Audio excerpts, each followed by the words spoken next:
Assalamualaikum warahmatullahi wabarakatuh. Selamat berjumpa kembali dengan pelajaran fisika pada bab besaran dan satuan.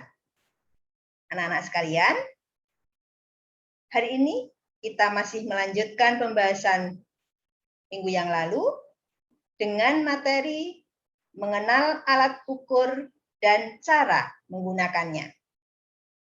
Tujuan pembelajaran kita adalah memahami besaran dan satuan dalam kehidupan sehari-hari melalui alat ukur dan cara mengukurnya.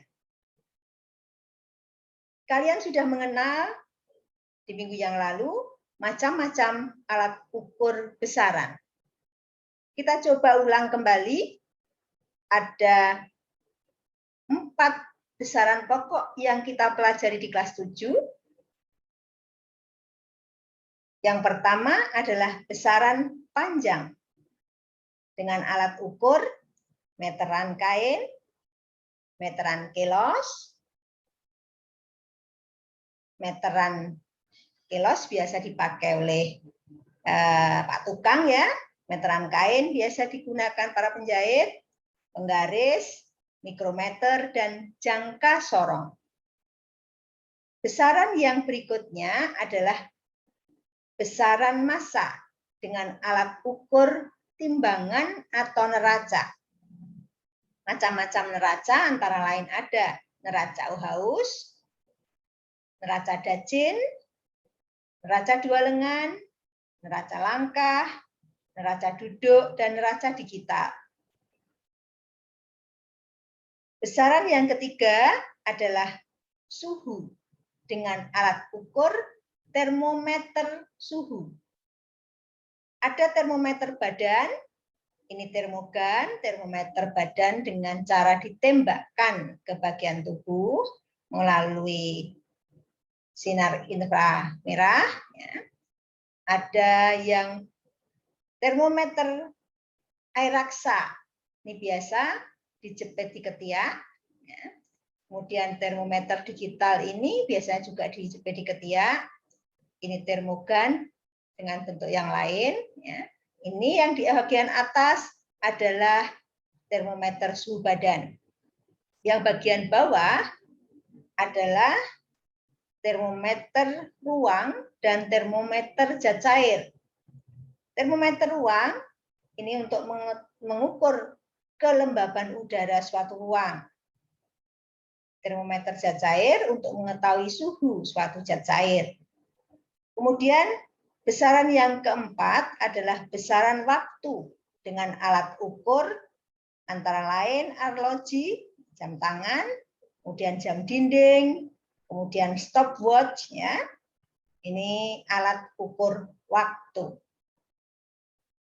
Sekali lagi kita ingat besaran ada 7. Tetapi di kelas 7 kita akan belajar 4 besaran ini. Panjang, massa, suhu, dan waktu.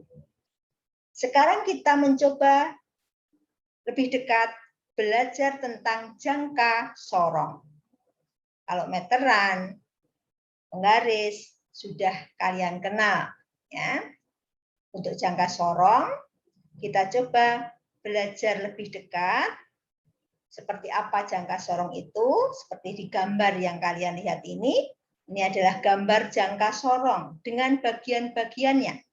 Bagian pertama disebut dengan rahang dalam atau rahang atas. Ini biasanya untuk mengukur diameter dalam. Misalnya, berapa diameter tutup botol bagian dalam. Diukur di sini. Kemudian yang kedua, rahang bawah atau rahang luar. Kemudian baut atau pengunci rahang. Kemudian yang seperti penggaris ini adalah skala utama. Ya, skala utama. Kemudian ada skala yang lebih kecil yang bisa digerak-gerakkan. Ya, Ini adalah skala Vernier atau skala Nonius. Dengan akurasi atau ketelitiannya sampai 0,05 mm. Di bagian ujung ada tangkai ukur kedalaman. Ini bisa kita tarik panjang untuk mengukur kedalaman suatu tempat. Nah, bagaimana kalau kita mengukur suatu benda? Kita ingin mengukur diameter atau ketebalan suatu balok misalnya. Maka balok itu kita letakkan di rahang bawah. Kita letakkan dengan posisi yang pas. Kemudian kita kencangkan baut atau pengunci rahang agar tidak bergerak-gerak. Setelah posisinya mantap, kemudian kita baru melihat berapa ukurannya dengan membaca skala utama, ya, kemudian membaca skala Nonius. Kalau kita ingin mengukur misalnya diameter dalam dari tutup botol, maka tutup botol kita letakkan di rahang atas dengan posisi seperti gambar. Nah, setelah diletakkan dengan baik, posisi yang benar, kemudian dikunci dengan baut pengunci rahang agar tidak bergeser rahangnya. Kemudian baru kita membaca di angka berapa di skala utama dan berapa di skala Noniusnya. Sekarang kita coba ya membaca. Skala ini kita buat ke dalam skala sederhana berikut. Cara membaca dan mengukurnya, kalau benda sudah kita letakkan, tadi misalnya balok, kita letakkan di rahang bawah, kemudian kita kunci, kemudian kita melihat ternyata setelah kita membaca skala utama yang bagian atas, ya, kita membacanya garis skala utama, angka skala utama yang paling dekat dengan angka 0 pada skala Nonius, itu angka berapa dan garis yang mana? Melihatnya adalah di sebelah kiri angka 0. Ya, yang paling dekat, tapi di sebelah kiri angka 0. Kalau yang paling dekat di sebelah kanan adalah angka 8, garis di angka 8.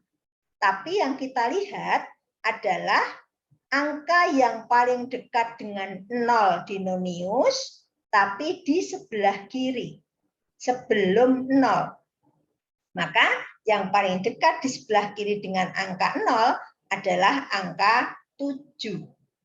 Ya, angka 7. Nah, maka skala utama di angka 7.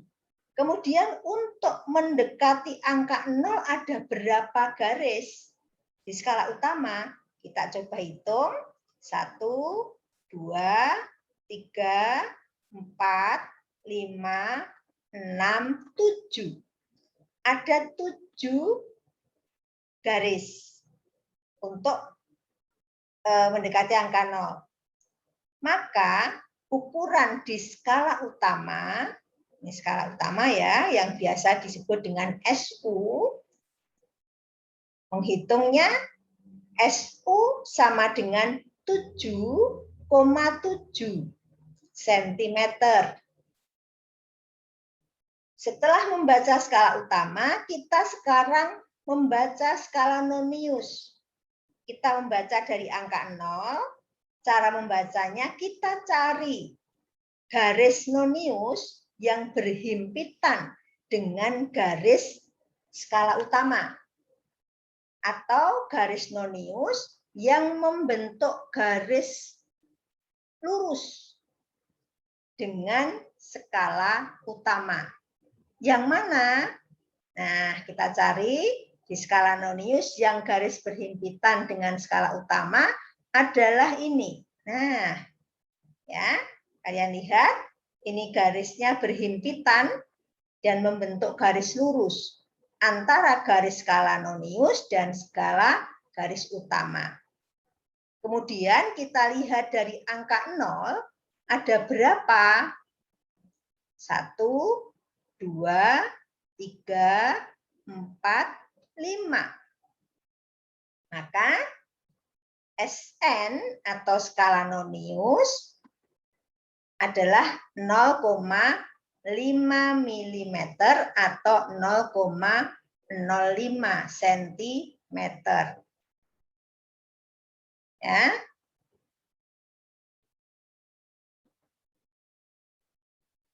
Maka benda tadi yang kita ukur ketebalannya adalah SU ditambah SN.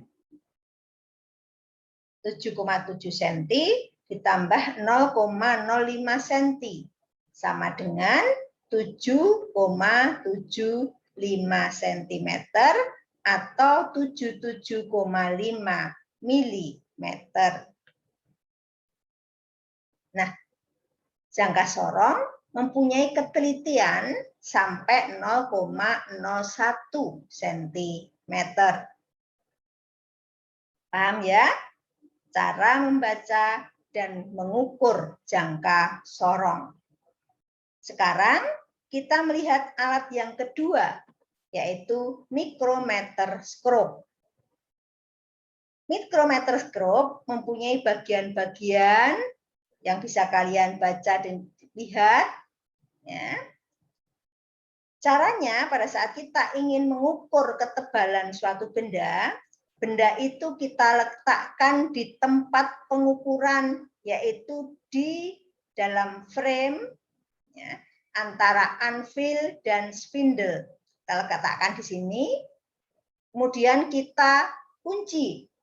Ini ada lock nut, ini untuk mengunci agar tidak bergeser-geser ya.